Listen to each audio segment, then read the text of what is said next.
Hello and welcome. I am finally sharing my top 10 favorite movies from 2023. I'm a few weeks behind. I was trying to catch up on as much as I could because I was behind on a number of movies I had a good feeling would make the list that I hadn't seen yet. I'm glad I did because it really shook up my list. But before I get into my top 10, I also have a number of honorable mentions. I have about 20 honorable mentions I want to give. So let's get ready to jump in and share our favorite movies from 2023.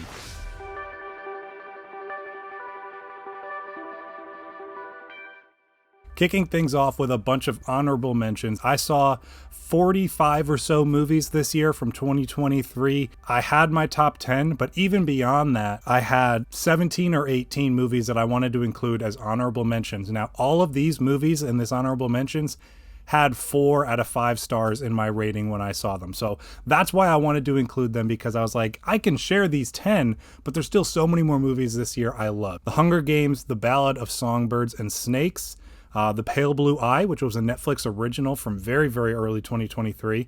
A Man Called Otto, Scream 6, Totally Killer, Jesus Revolution, Tetris, the Apple original movie, The Flash, Rye Lane, this was a Hulu original, A Good Person, Suzume, the anime movie, The Killer, the Netflix original, Barbie, and then Sound of Freedom, Missing, Extraction 2. Last honorable mention I have, No One Will Save You, the Hulu original. So those are my honorable mentions, 17 or 18 or so there. So just because it's not on my top 10 list does not mean I didn't enjoy it.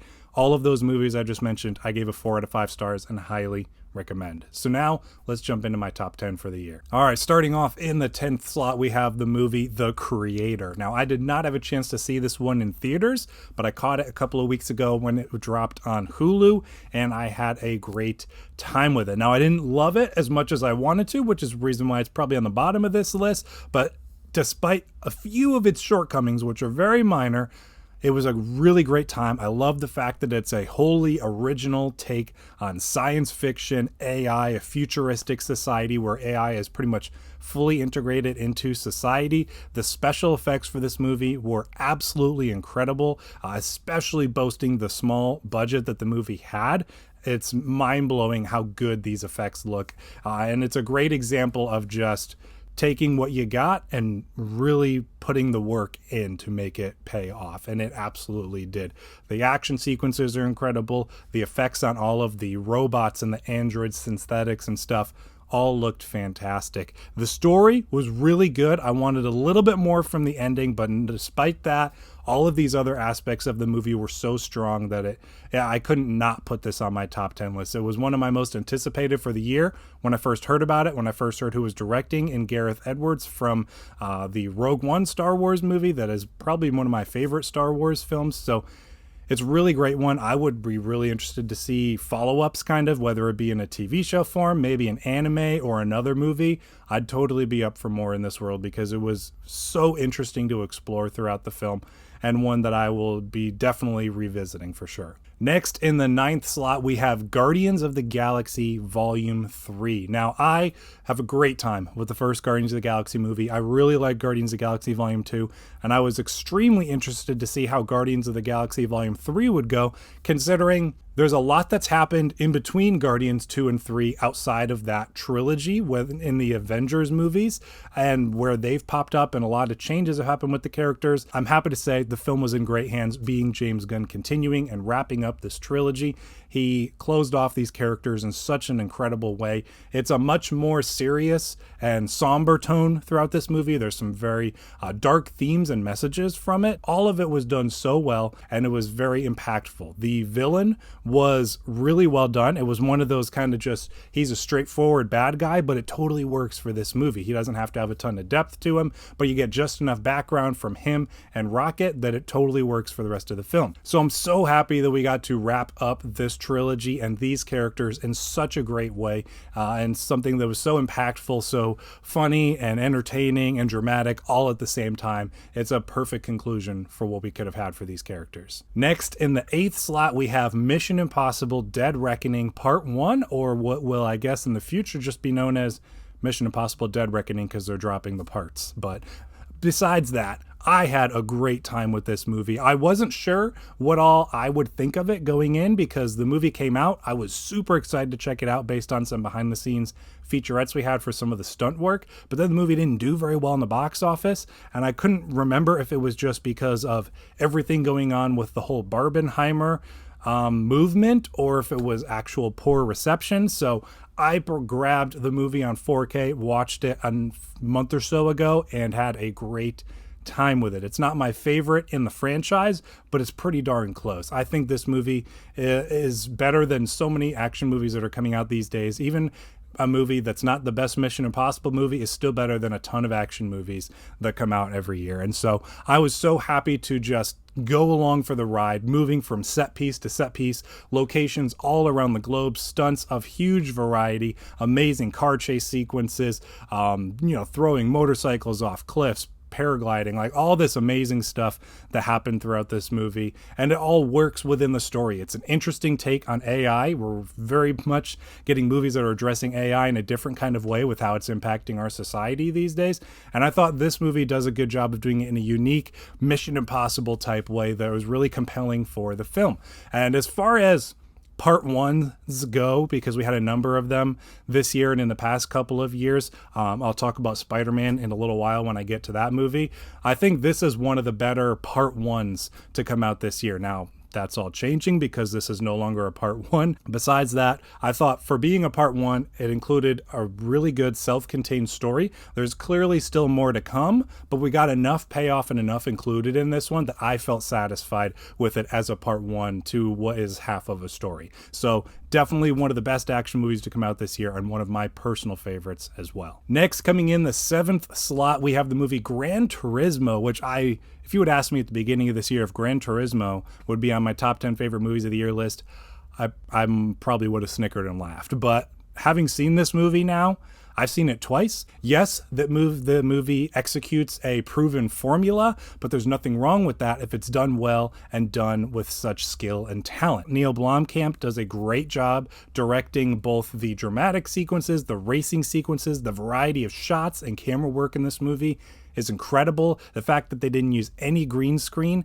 and it's all done for real with all of the different rigs they had for the cameras mounted to the cars and the vehicles.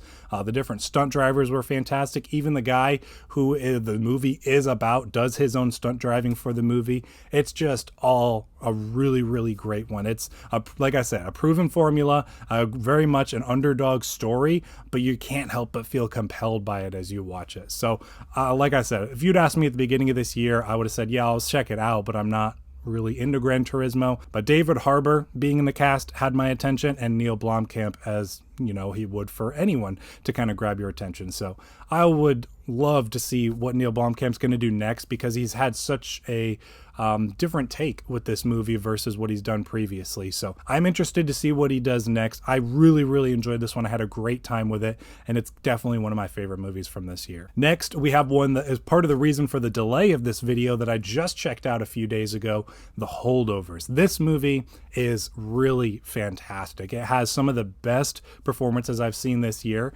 It might be Paul Giamatti's career-defining role. I've not seen everything by Paul Giamatti, so I don't feel qualified to make that statement, but of the stuff I've seen of his, it's probably my favorite so far. So Paul Giamatti, Dominic Sessa, and then I forget her name, but the woman who plays the cook in this movie, all of them are fantastic together. They all have amazing chemistry. They all give top-notch performances. This is Dominic Sessa's first role in any movie, and you'd never know it. He's incredible. He has such range throughout this movie.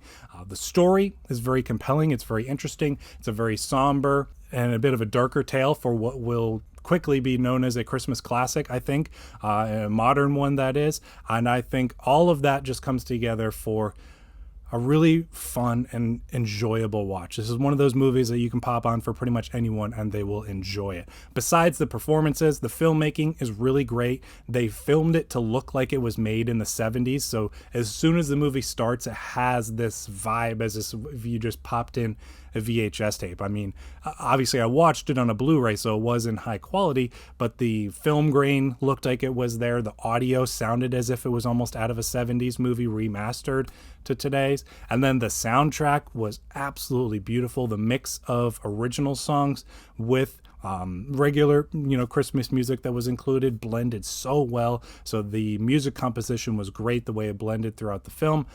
All of it is just everyone firing on all cylinders. So definitely one of my favorite movies of the year. If you have not had a chance to check this one out, I definitely recommend it. Next, another one of the cause of the delays for this video, we have in the 5th slot, the movie Past Lives. This movie I loved. And from this movie forward, on any given day, if you ask me, I would say it's my favorite movie of the year. I haven't been this torn on my top 5 of the year of which order to put those in probably a few years, probably since 2019. I haven't been this torn on what actually is my favorite movie of the year. So this is just a snapshot in this moment how I feel about this one going forwards of my favorites of the year. It could change by the end of today. It could change tomorrow. But nonetheless, Past Lives is an incredible movie. I was immediately in love with it from the opening minutes. They had me based on the cinematography and the music. I loved it. Had an ethereal kind of vibe to it, and the piano and the string instruments that were used.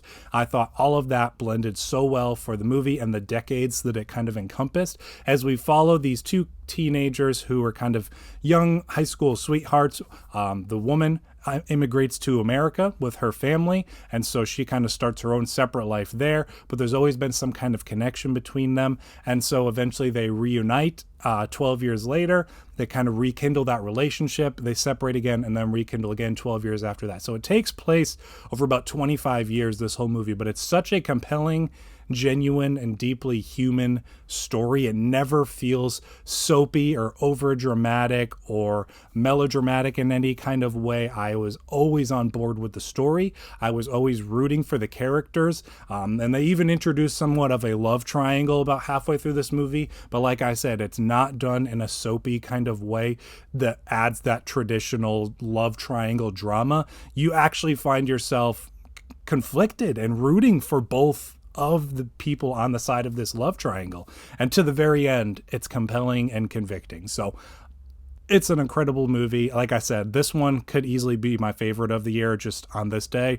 This is where I ranked it in my top 10. So Past Lives, if you've not checked that one out, I highly recommend it. It's a really fantastic watch, a great story and amazing performances, and an incredible directorial debut by Celine Song. And next we have in the 4th slot, Christopher Nolan's latest Oppenheimer. Now, I'd been anticipating Oppenheimer all year long. I got to check it out over the past summer when I was on vacation in Myrtle Beach at a theater, so that was one of my first theatrical experiences of the year. It was really hard for me to get out to the theaters this year with how busy we were. It wasn't an IMAX or anything like that, but I still had a really, really great experience. Within minutes, the soundtrack had me. This is probably one of, if not my favorite soundtracks to come out this year. Besides that, the movie's fantastic. It's an incredibly epic story for being a historical drama that is primarily talking. It's so compelling. All of the dialogue is so well written. Each and every performance is done masterfully by its actor. There's an incredibly huge cast to this movie, but each one is done so well and so passionately that you can't help but feel compelled by each of those scenes and the greater story that they contribute to. It's not a movie I've had a chance to revisit yet, so maybe upon revisiting it, it might move up a little higher on this list, as Christopher Nolan is one of, if not my favorite directors today, but it still definitely gets my top 10 list and takes the 4th slot. All right, kicking off the top 3, as I said, it's all subject to change depending on when you ask me, but for right now, in this snapshot, Spider-Man Across the Spiderverse takes the 3rd slot. Now, this is a movie I was highly anticipating. I've mentioned a couple times on this channel how I wasn't initially fully on board with the Spider-Man Into the Spider-Verse movie, but upon rewatches have fallen in love with it, and it's become one of my favorite Spider-Man films. So I was really excited for this Across the Spider-Verse film, and absolutely loved it. I've seen it a couple of times now. Everything about this movie is another one like Oppenheimer where everything's just firing on all cylinders. The animation is some of the most incredible animation I've ever seen. The voice performances are really great. The addition of Oscar Isaac as Spider-Man 2099 is great, adds some new depth and darkness to the story, as well as the other additional characters that are added on. The soundtrack is another incredible one. I have a playlist of both Into and Across the Spider-Verse songs and music from the movie that I play all the time when I'm driving, when I'm working, all that kind of stuff. So this is another one that I revisit all the time soundtrack wise. My only complaint about this movie is how hard of a cliffhanger we get. Like I said, Mission Impossible is probably one of the best part ones in the part ones that we've gotten of the past year or two. And this one, as much as I think we get a full arc for Gwen Stacy's character in it, this is still a Spider-Man Miles Morales movie, so it really hurts that we don't necessarily have that completion and conclusion yet for the story. So like I said, they might move up a little higher once we finally get beyond the Spider-Verse and what will be coming next, but for now it's still a fantastic movie that I respect the crap out of and absolutely definitely recommend, and definitely takes the top. Next, taking the number 2 slot. This one might surprise some people because this was one of the underdog movies of the year, but taking the number 2 slot for me is Pixar's Elemental. Now, I was really anticipating Elemental leading up to it, and then it came out and didn't really do great in the box office, but then just kind of slowly kept coming back week to week, making more and more money. And I think it was one of the most profitable movies for Disney this past year, in a really rough year that they had. But besides the box office stuff, once I did check this movie out when it hit Disney Plus, I immediately fell in love with it. I thought it is one of the best Pixar movies we've gotten in the past few years, and I was so drawn into and compelled by the story. I thought it was incredible that we kind of got similar to Soul, an adult and more mature, I guess you could say, story. Now, this definitely isn't as mature as Soul, I think, was from a couple of years ago, but the fact that we have pretty much a romantic drama comedy in Pixar animation is incredible, I think. And I think the story is so good, the relationship is so good, the world that they build is so alive and breathing. The music, another one kind of like Past Lives, is so ethereal and soothing in the atmosphere that it builds around the movie and the world that it takes place in. I listen to this soundtrack all the time, and the reason this movie's so high on this list is because I've seen it a couple times now. I love every minute of it, and it's another one that I listen to the soundtrack all the time. Thomas Newman did an incredible job with this soundtrack. So one of my favorite movies of this year. I might be one of the only ones to say that, but number 2 is Elemental. Finally, in the number 1 slot, for now, as I keep mentioning, we have John Wick Chapter 4. Now, this was actually the first theatrical experience I had this year, which was great. I went to a really nice high quality theater for it and had a fantastic time with it. This is another one that is easily one of the best action movies of the year. I can't believe we are 4 movies into this franchise, and this is probably the best movie in it. Now, all of the other movies in it are great in their own right, but this movie just takes everything and turns it up to 11. The action sequences are mind-blowing. The fight choreography is astounding. I can't imagine the amount of work that went into choreographing these sequences. None of them feels the same as anything that was done in a previous movie or anything done in this movie itself. All of them have such variety to them, and I give huge kudos to all of the stunt work and stunt performers that went into it. It's a marvel to take in an experience. And not only that, not only is it a great action movie, but there's a really good story to it as well. I loved the story that we kind of get of getting a little bit more of John Wick's past revealed. Donnie Yen's character is a great addition to not only the movie itself, but the story, the history that he and John Wick's character have is really interesting and intriguing. And then some more flair with samurai stuff was really cool, leading up to a really great final action sequences. The camera work with that dragon's breath gun sequence, if you know what I'm talking about, you know what I'm talking about. That's one of the best sequences in the entire movie. The stair sequence, again, if you know what I'm talking about, you know what I'm talking about.